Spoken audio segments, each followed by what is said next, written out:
beïndruk vandag toe ek nou hier by my George tak aankom. Wat gaan hier aan? Dit is nou die eerste keer in New Skin Innovation wat ek dit sien. Ek hou van wat jy hier doen en hoe jy jou girls inspireer. Vertel ons 'n bietjie. Okay, so hierdie is wat ons noem ons client journey. Ek weet nie wat die Afrikaanse woord daarvoor is nie, ons kliënte reis. New Skin Innovation.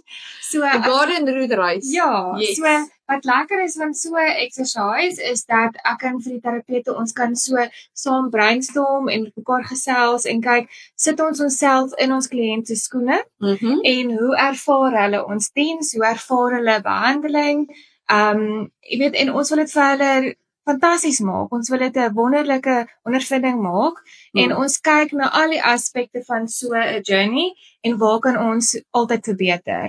So ek ons net die beste vir hulle kan gee. Ek moet sê ek is baie beïndruk en dit pas presies aan wat ons nou gepraat het oor hoe jou terapeute dink hierso.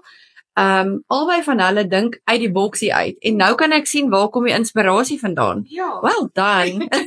Maar ons moet seker maak ons kliënte nie net van Georgie maar reg rondom die garden route wil hiernatoe kom en dat as hulle hierso kom voel hulle soos familie en hulle is deel van ons New Skin Innovation familie en hulle sien net die beste resultate. So. Dis fantasties. Ja. Baie well done met hierdie tak hoor. Ek dink die kliënte wat almal afgetrek het van Centurion af en oral in Gauteng. Ek weet baie van julle bly nou hierso in George. So julle beter by hierdie tak uitkom. Hier word julle nie net in 'n boksie gedruk nie. Jy word 'n hele plan uitgewerk vir vooruit met jou vel. Net so.